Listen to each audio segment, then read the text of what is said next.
Bien réussir son lot de poules pondeuses, il faut que l'éleveur puisse maîtriser certains facteurs très importants dans la production. Il faut que sur l'alimentation, on sait que la poule pondeuse de l'entrée en ponte, qui est située entre ces 17 semaines jusqu'à 50 semaines d'âge, la poule a un besoin de croissance et un besoin de production d'œufs. Donc là, il faut que l'alimentation se fasse correctement avec un aliment adapté qui est bien riche en protéines et en énergie. Donc il faut que la poule puisse consommer 105 à 610 grammes suivant la souche. Et cet aliment-là doit être distribué 2 fois la journée. Un tiers le matin et les 2 tiers dans l'après-midi. Et s'il fait très chaud, il faut quand même qu'il y ait un programme lumineux qui démarre à partir de 19 h jusqu'à 23 h pour permettre à la poule de consommer toute sa ration. Autre point important, il faut que l'éleveur puisse avoir le sens de l'observation.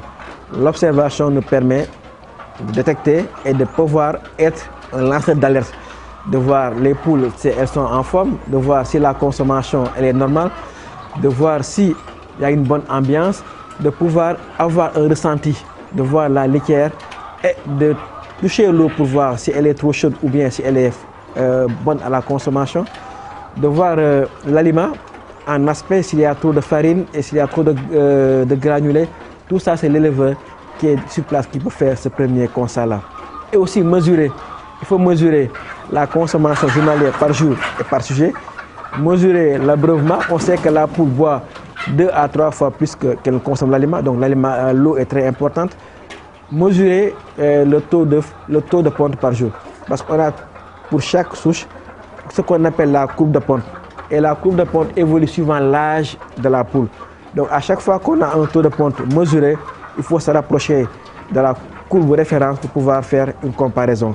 S'il y a un problème, il faut appeler son vétérinaire pour qu'il puisse rectifier et faire un diagnostic le plus rapidement possible.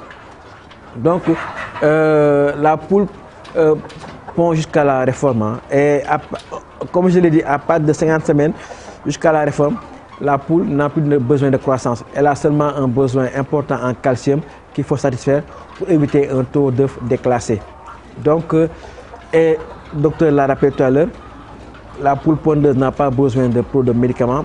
Elle a pris tous les vaccins en phase poulette. Ce qu'il faut, c'est un suivi suivant les besoins, faire de temps en temps une vitaminothérapie et donner des hépatoprotecteurs pour soulager le foie, mais ne pas en abuser et tout le temps se rapprocher d'un vétérinaire pour pouvoir faire la médication adéquate. Donc on voit en résumé que l'élevage de la poule pondeuse est rentable et c'est un bon investissement si on s'y prend très bien et il faut tout le temps être accompagné d'un vétérinaire.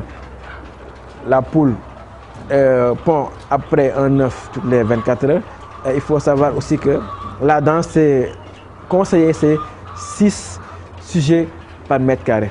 Et il faut aussi des nids qu'on appelle pondoirs pour permettre à la poule physiologiquement de pouvoir faire la ponte et que ça nous permet aussi d'éviter les pontes au sol qui représentent un taux d'œuf déclassé important.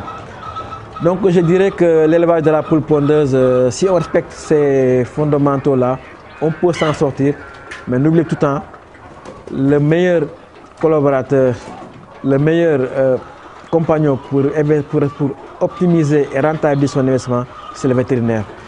Merci amis internautes de l'émission Veto.